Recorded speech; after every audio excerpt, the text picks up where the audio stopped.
Hey everybody, Sir Topper Hat here. Today, let me ask you a question.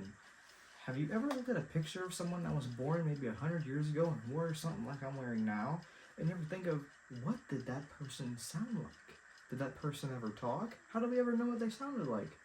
Well, sometimes you can't, because some of them never really talked into the machines that were used to record back in the day. And some of them are even too old to even actually have gotten their voice recorded. For example, George Washington. George Washington was deceased before the invention of the talking machine. When was the talking machine invented, you might ask? 1877 by Thomas Edison. Now I know what you're thinking. Thomas Edison didn't invent it. Well, I mean, he invented the phonograph and patented the phonograph. But there was a machine before called the phonautograph, which only recorded sound and couldn't play it back. Where the phonograph could record and play it back just with a little rounded sapphire stylus that would let us bring music into our homes. And this machine here that you're looking at right next to me is an Edison standard phonograph, which plays 2-minute recordings. Down here in these cabinets are a bunch of recordings that I own. And my favorite one, Stars and Stripes Forever by John Philip Sousa's band.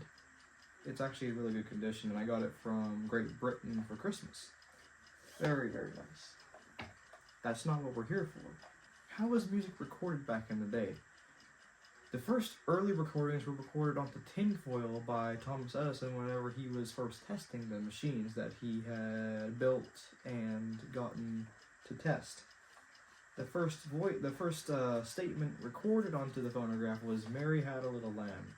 Its fleece was white as snow," and you know the rest. Everywhere Mary went, the lamb was sure to go. And then later on, Edison improved it with wax cylinders, which is what you will be seeing right here. This is an Edison blank, so this was made in around 1893. So these were home recordings. You would buy these and you would record your voice on these at home, not in a studio, not nowhere else, just into a horn, at home, brush off the swarf and play it back. Just as simple as that. What do these recordings look like? They look a little something like this. I know what you're asking. What do these sound like? Well, this is a really old recording. Just by the looks of it, I believe, I don't remember what this recording was. So we're gonna put it on the machine and see how it sounds. Now let me tell you, these aren't gonna sound very good because they've been played I don't know how many times in someone's home, and also they have less surface mold than you think. So these are gonna be playing pretty low. How this works is you just slide the cylinder onto the mandrel here. I'll put this on my side here for a minute, I guess. And you close this little thing here. Make sure this is off. Make sure this pin is pushed up and sitting up, so you can slide it through like this. With this crank here on the side, give it about 16 winds. I give mine about 16 winds and it plays just fine. This is a spring-wound machine, so that's why you have to wind it up. This machine was made in 1903 and requires no electricity to be played. So good job saving money for your electric bill. Then what you do is you simply turn this machine on by turning this lever, and then set the sapphire down onto the grooves. And I present to you Voices of 1893. Or music of 1893 at least.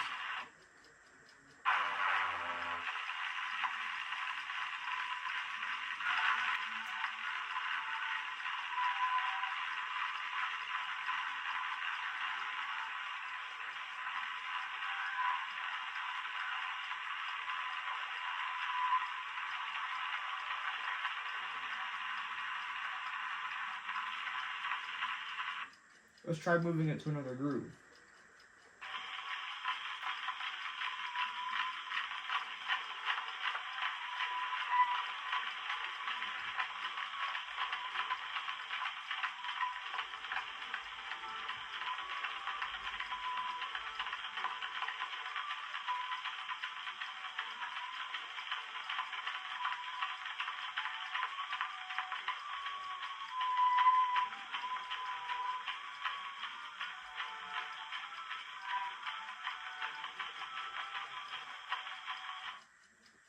Not the best sounding quality for being over 130 years old, of course.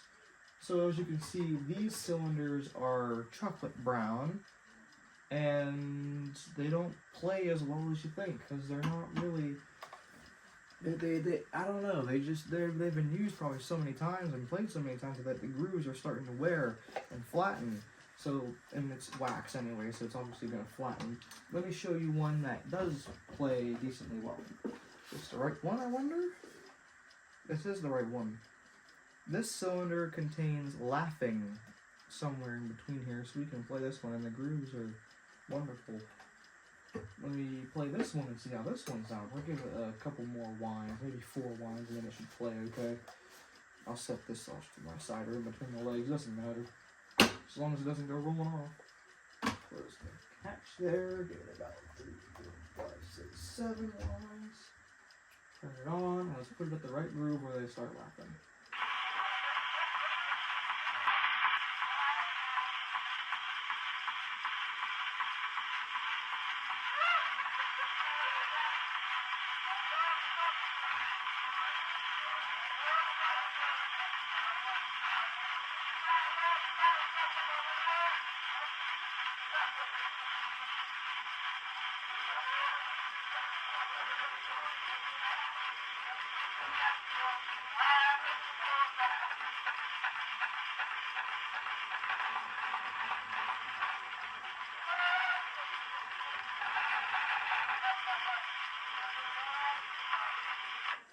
Try another groove.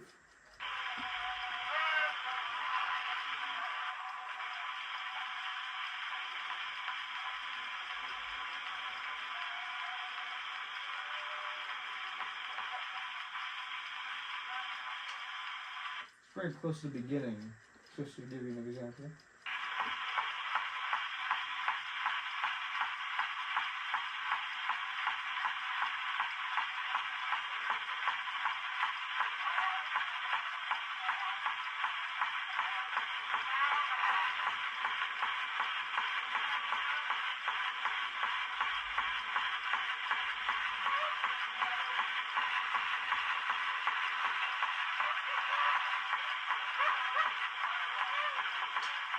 To me, they kind of sound like laughing hyenas if you kind of think about it.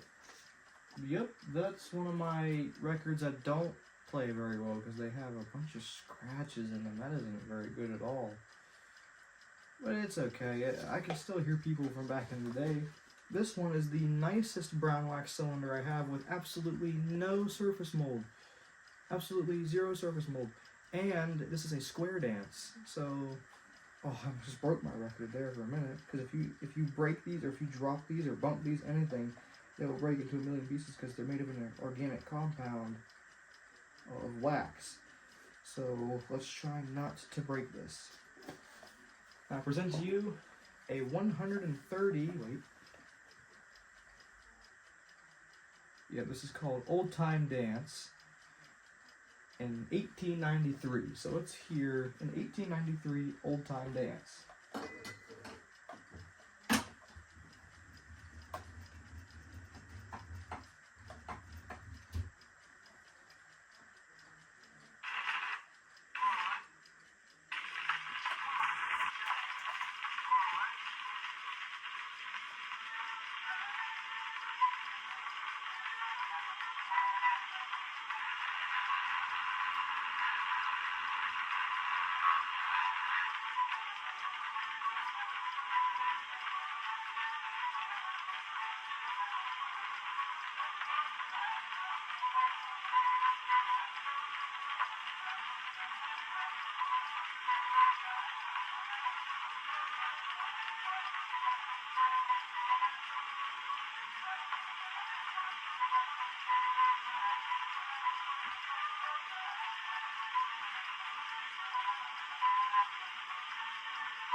That's part of an old-time square dance back in the 1890s. I had a square dance once and I accidentally broke it.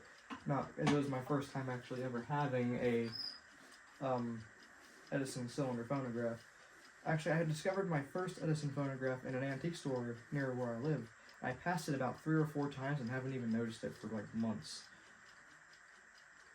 It was an Edison Gem.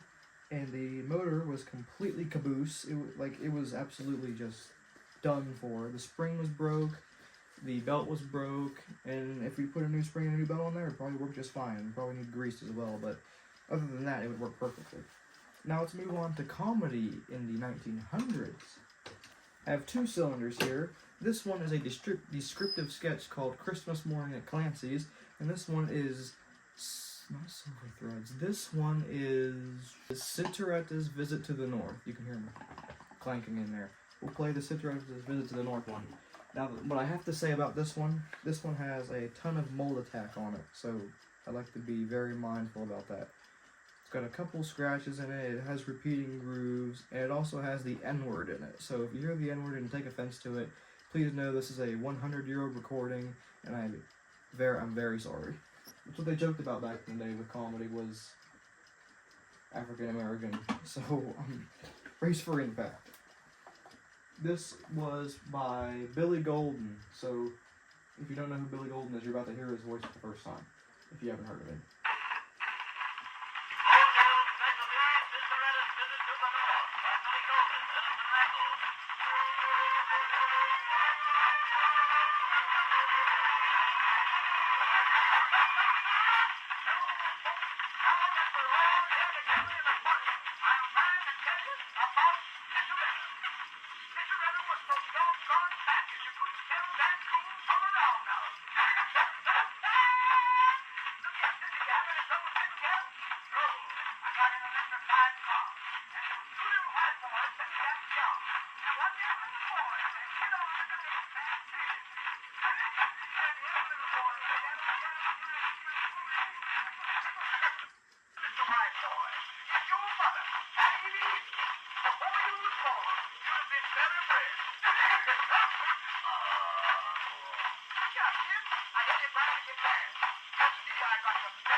See what I mean when I say the N-word was in it?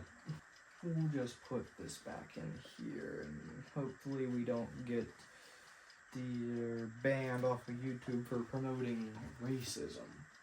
Now this one is a descriptive sketch, and this one actually plays very well, and this is one of the cleanest records I have. This is by Steve Porter. It's called Christmas Morning at Clancy's. Let's give it a play, shall we? One of the first records I've actually ever played on this machine.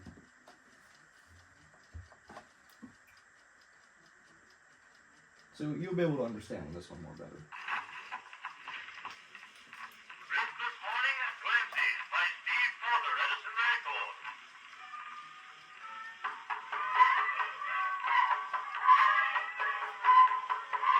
That's what I'm talking about. Hey, guys, that's right. Merry Christmas, Mary Ann. The same to you, Pat. Come on now, children, we'll see the Christmas tree. There it is.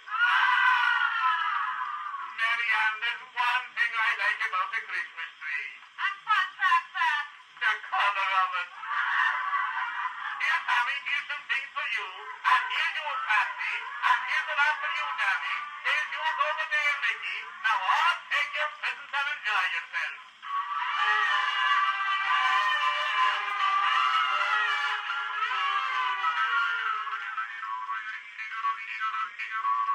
What's that thing Danny's playing on? It's a Jewel cab. A Jewel cab? Take it away from him. Very nice sounding record, one of my personal favorites in my collection, and one that I can cherish for a very long time. Because, you know, it's not attacked by mold, it's not attacked by any scratches. All that's left to do is just let the grooves wear out. Now, music back in the day. We'll do I have one of my favorites down here. This is a celluloid record. This is the Yum Yum Man medley, and we're gonna play this one. I don't really know what the Yum Yum Man is. If you know who that is, please let me know. I'd like to learn some stuff. Let's go.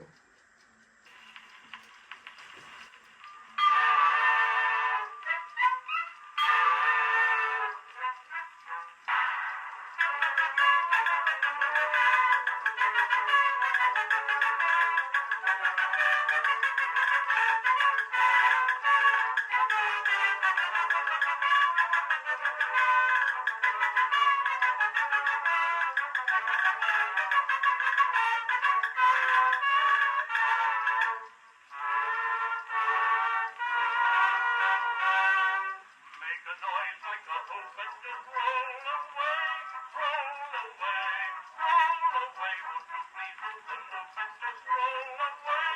You don't just you do all you say.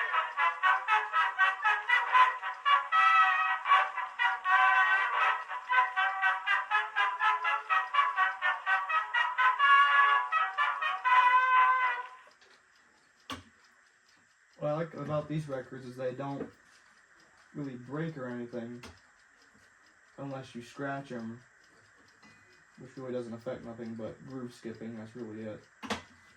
To me, at least. Good song.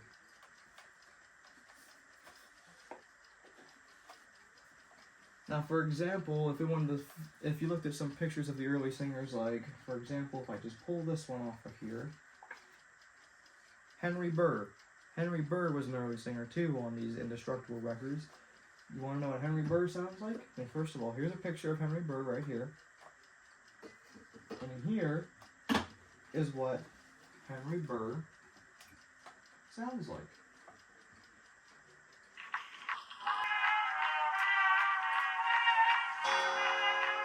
Take my head on your shoulder, Daddy. Turn your face to the west. It is just the hour when the sky turns gold, the hour that Mother loves best. The day has been long without you, Daddy. You've been such a while away.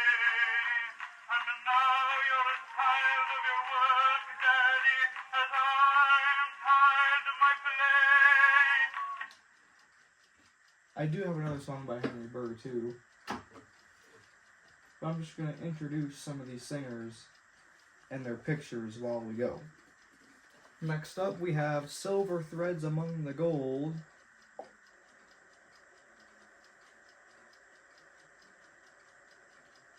By Miss Corinne Narell. Let's go ahead and give this one a play. Here's a picture of Miss Corinne Narell. And here's what Miss Corinne sounds like. Sung by Miss Marie Norrell and Tom Michael.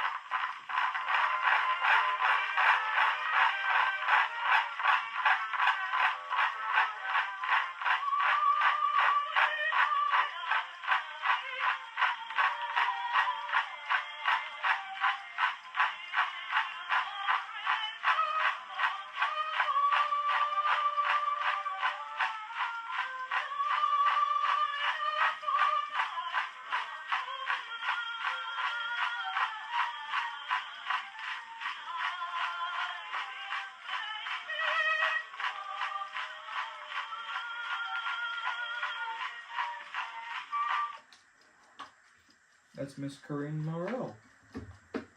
This one was also attacked by mold, and I really hate how when they get attacked by mold, because that means people touch them with their fingers and let the surface mold grow, which is very bad for these records, because they're made of an organic compound, so not good at all. So those are cylinder records, the earliest format of music recording. Next was disc records after the cylinder recording industry. The disc records would be called 78s, shellac discs, also called, because they're made of shellac, and I do have some of those. Let me show you what those look like. What you are now looking at is a 78 player. Oh, I'm sorry, you only see a suitcase. Well, let me show you here, you lad. This is the 78 player. This is a 1920s Roxy that was in the side of my Pap's family, passed on to my Pap's niece and nephew, and then passed on to me for repairs. I got it to work pretty well, and I have some 78s up here that I can play. Let me show you how this machine works. It's got a one-spring motor on the inside underneath this turntable right here. Here's the crank that winds it up. We put in this little hole here, till them meet right there, and you just keep winding until you hear that sound. Listen. When you hear that, make sure these brakes are on. I give it about roughly And if I want to play 2 records, I give it about 60 Ys. So let me just demonstrate that.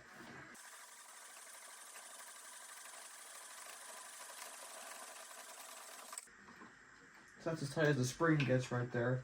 And this right here is the speed control. So this controls your speed of the recording that you're gonna play. And up here are my 78s.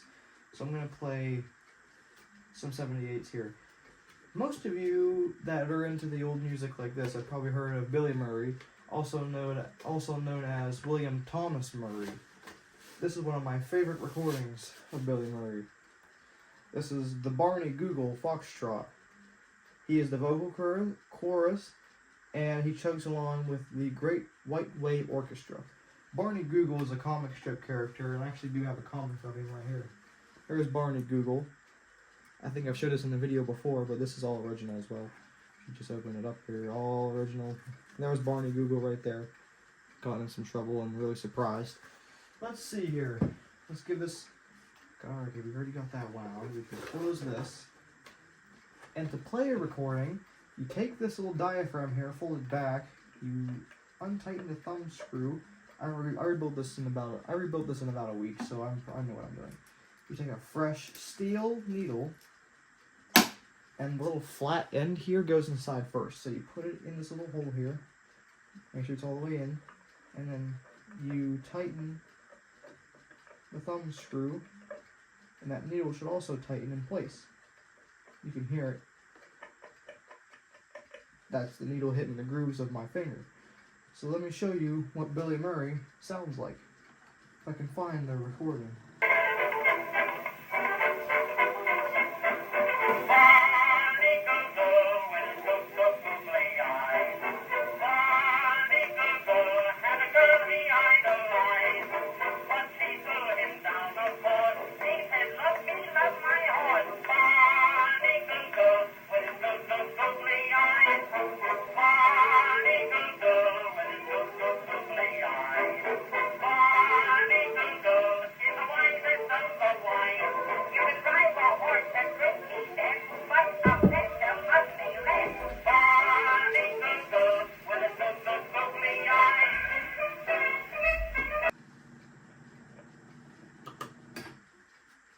When you're done with these needles, by the way, they wear down, and then when these wear down, they start to wear down the record if you use them multiple times. So you just throw this away in the garbage, and that's what I'm going to go do now.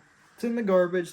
So that was Billy Murray. This is a double-sided record, by the way, but I'm not going to play it together sided because we're talking about voices here, not music. As of right now, we aren't. Let's do another one.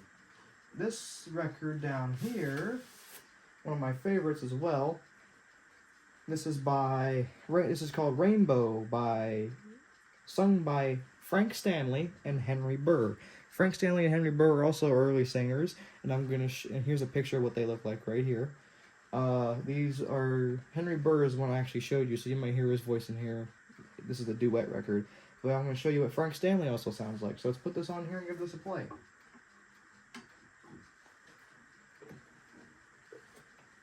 Here's the process of how we're going to load this again. So let's.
I think you get the jizz of what I'm talking about here.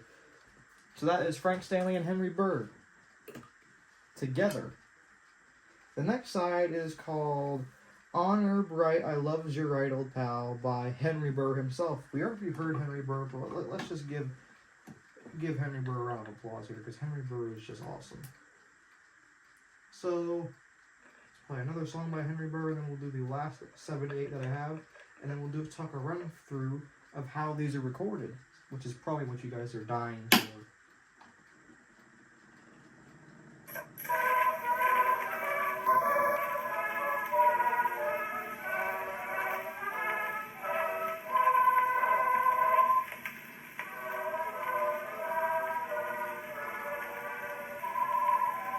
Listen, honey, while I make the whisper. Something in me says you must come out. Ain't so tall, for I don't keep the stable. You're the one that always feels about. Ever since when we was kids together. No one had me labor, only you. Ain't young, get hip now to be gathered. Pass me up a pair if this ain't true. Honor bright, I love you right, I do pass. Gee, I'm thinking of you night and day. Cross me heart, there ain't nobody like you. I'm dead lonesome when you're away. That, folks, is the amazing Henry Burr that we've been talking about on his own. So that's Henry Burr. And then the last song I want to do is called Sing Me to Sleep by Miss Corinne Morgan, which I don't think I've ever talked about on this channel yet. I'm actually going to post that video of the 78, because I've been posting 78 records on their own here lately. So let me just give you a dose of Miss Corinne Morgan. This record was patented in 1904, and it's a short song. It's nothing major.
And that's Miss Corinne Morgan.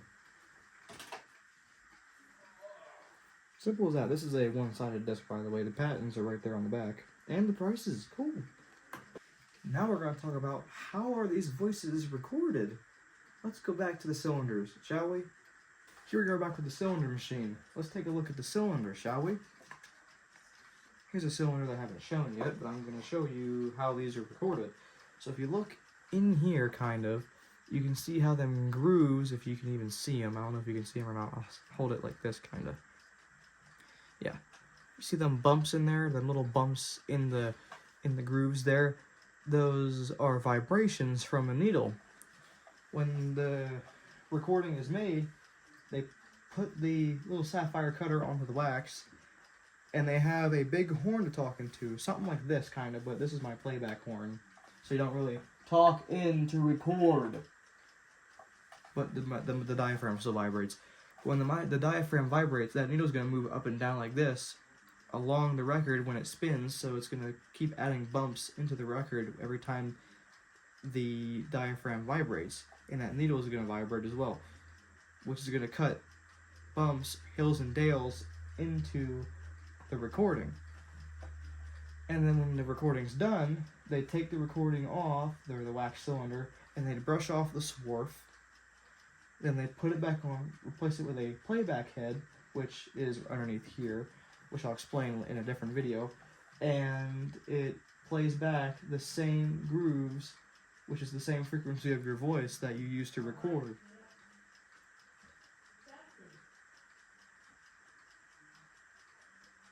Edison frequently used the Hills and Dale style recording, even with his Edison Diamond disc and all of his recordings he's ever really made, which I think is pretty cool.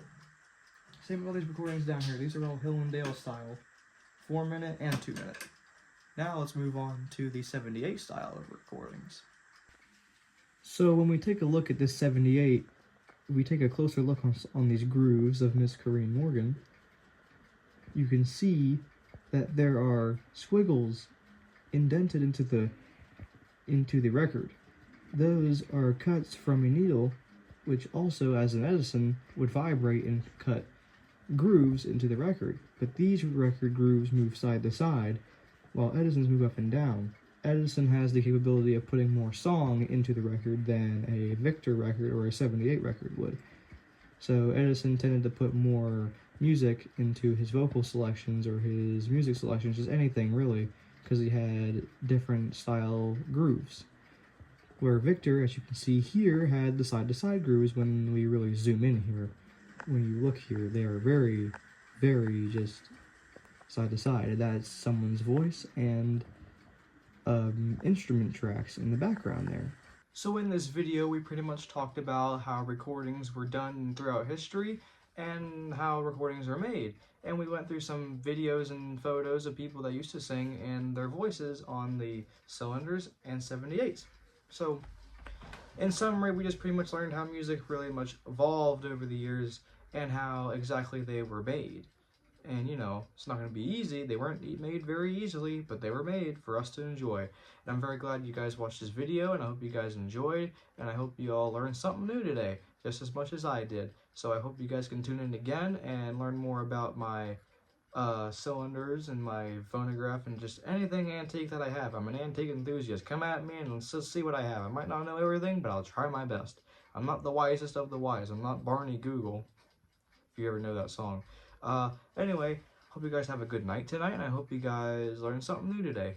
Hope you guys keep smiling and keep learning. Keep going and, you know, learn more every day. The more you know. Have a good night, everybody.